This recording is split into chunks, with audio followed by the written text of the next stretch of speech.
Free fire এটা এমন একটি গেম যেই গেমটা খেলার জন্য আমাদের বন্ধুর প্রয়োজন হয়, বন্ধু ছাড়া এই গেমটা আনন্দহীন। তো আজকে আমি তোমাদেরকে এমন একটি বাস্তব গল্প বলবো যেখানে 4 জন নুব বন্ধু কিভাবে নিজেদের পরিশ্রম দিয়ে প্রো প্লেয়ার হয়ে যায় আর তাদের খেলা দেখে পুরো শহর তাদের দিকে তাকিয়ে থাকে। এই গল্পটা দেখে তোমরা সবাই ইমোশনাল এবং অনেকটাই মোটিভেট হবে। তো চলো আর বেশি পেঁচাল না পেরে গল্পটি শুরু করি। ছোট্ট একটা শহর, গ্যারেজের কোনায় 4 জন বন্ধু রাফি, তানিম, শুভ আর জিহাদ প্রতিদিন বিকেলে গ্যারেজের এক কোনায় বসে থাকতো। মোবাইল একটা, তাও তানিমের পুরনো ভাঙা ফোন। ফ্রি ফায়ার খেলতে ওদের ভালোই লাগতো, কিন্তু তারা তেমন একটা খেলতে পারতো না। রাফি ছিল সবচাইতে নুব, গুলিও ঠিক মতো চালাতে পারতো না। তানিম একটু চালাক, কিন্তু গেমে সিরিয়াস না। শুভ সবসময় ভয় পেত, মরার আগে দৌড়ে পালাতো। আর জিহাদ, সে সবসময় বলে একদিন আমরা সবাই প্রো হব। জিহাদ হচ্ছে এই স্কোয়াডের সব থেকে মোটিভেট এবং সাহসী প্লেয়ার। সে সবসময় তার টিমকে মোটিভেট করে থাকে। মানে হয় না, আমাদের স্কোয়াডের 3 জন বটলা বন্ধু থাকলেও একজন সাহসী প্লেয়ার থাকবে। জিহাদ ঠিক তেমনটাই। স্কুলের বাকি বন্ধুরা ওদের নিয়ে হাসাহাসি করত, কারণ তারা 4 জন বন্ধু নুব ছিল। তারা একসাথে র্যাঙ্কে গেলে 2 মিনিটও টিকতে পারতো না। 2 মিনিটের মধ্যেই তাদের স্কোয়াড ওয়াইপ আউট হয়ে যেত। এইসব কারণে স্কুলের মধ্যে লজ্জায় রাফি কান্না করে দেয়। সবাই তাকে কোনো মতে শান্ত করে। স্কুলের ছেলেরা হয়তো জানতো না একদিন এই 4 জন বন্ধুই সারা শহর কাঁপিয়ে দিবে। এরপর স্কুল শেষ হলে জিহাদ একটা প্ল্যান করে, চল বন্ধুরা এভাবে আর কতদিন, প্রতিদিন আমরা প্র্যাকটিস করব। 3 মাস পর টুর্নামেন্ট খেলে প্রমাণ করে দিব যে আমরাও কারো চাইতে কম না। তোমাদেরকে একটা কথা বলে রাখি, তাদের স্কুলের মধ্যে 3 মাস পর পর ফ্রি ফায়ারের একটি টুর্নামেন্ট প্রতিযোগিতার আয়োজন করা হয়। পরের দিন থেকে শুরু হয় তাদের ট্রেনিং। সকালবেলা ক্লাস শেষ করে এবং বিকেলে সবাই মিলে 1 ঘন্টা করে অনলাইনে ফ্রি ফায়ার প্র্যাকটিস করে।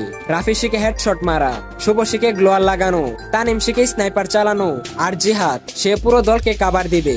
কখন কোন সময় রাশ দিতে হবে, কখন কোন সময় হোল্ড করতে হবে, এসব জিহাদের উপরে। তাই সে পুরো দলের লিডার হয়ে যায়। গল্পের শুরুতে যে বলেছিলাম গ্যারেজের কোনায় 4 জন, তারা কিন্তু গ্যারেজে কাজ করতো না। তারা ছিল স্টুডেন্ট, মানে 9-10-এ পড়ে। তাদের ছোট্ট গ্যারেজটা এখন তাদের গেমিং রুম নামে পরিচিত। কিন্তু তার আগে কিছু কথা গাইস, এইরকম ভিডিও বানাইতে আমার স্ক্রিপ্ট লিখতে হয়, এডিটিং করতে হয়, আর এতটা সময় লাগে যে তোমাদেরকে বোঝানো মুশকিল। তো প্লিজ গাইস, একটা লাইক আর একটা সাবস্ক্রাইব করে দাও। আর ভিডিওটা খারাপ লাগলে ডিসলাইক করে দাও। এবং তোমাদের মধ্যে এই ভিডিওটা যারা টিকটক থেকে দেখছো, তারা আমার বিয়ার মারুফ অন ফায়ার এই ইউটিউব চ্যানেলটা থেকে একটু ঘুরে আসো। এরপর থেকে প্রতিদিন স্কুল শেষ করে বিকেলে তারা গ্যারেজে 1 ঘন্টা করে প্র্যাকটিস করতো। আর দেখতে দেখতে প্রায় 3 মাস হয়ে যায়। এই 3 মাস তারা অনেক পরিশ্রম করে। একদিন তাদের শহরে একটা বড় কাস্টম টুর্নামেন্টের আয়োজন করা হয়। এই টুর্নামেন্টের নাম ছিল টপ স্কোর টুর্নামেন্ট, যার প্রাইস পুল ছিল 50,000 টাকা। তারা 4 জন বন্ধু মিলে টুর্নামেন্টে রেজিস্টার করে আর তাদের স্কোয়াডের নাম দেয় ক্রেজি বয় স্কোয়াড। তারপর শহরের সেই টুর্নামেন্টের দিনটি চলে আসে। প্রথম কয়েকটা রাউন্ডেই তারা তাদের চমক দেখায়। তাদের চমক দেখে সেখানে থাকা সবাই অনেকটাই অবাক হয়ে যায় আর বলতে থাকে এই নুবরা এত প্রো হলো কিভাবে। তারা এতটাই ভালো খেলছিল যে তাদের সামনে কোনো স্কোয়াডে টিকতে পারছিল না।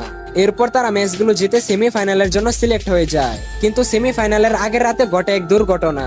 জিহাদ তার বাবার বাইক নিয়ে কোথাও যাচ্ছিল, কিন্তু হঠাৎ করে রাস্তার মধ্যে একটা ট্রাক চলে আসে।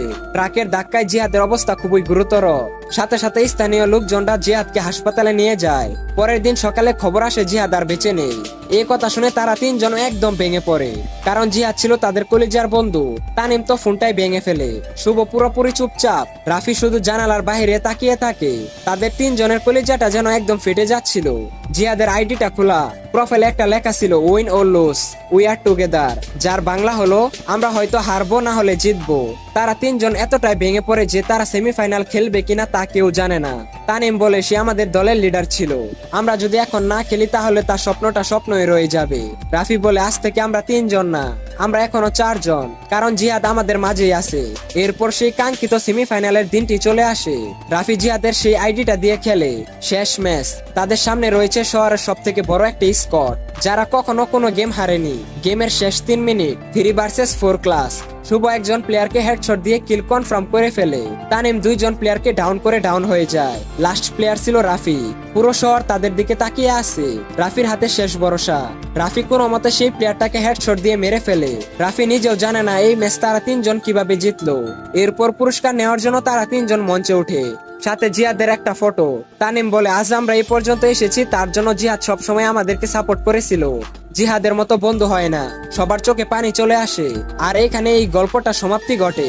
ভিডিওটা কেমন লাগলো তা অবশ্যই কমেন্ট করে জানিয়ে দিও। দেখা হচ্ছে অন্য কোনো ভিডিওতে। টেক কেয়ার, বাই বাই, আল্লাহ হাফেজ।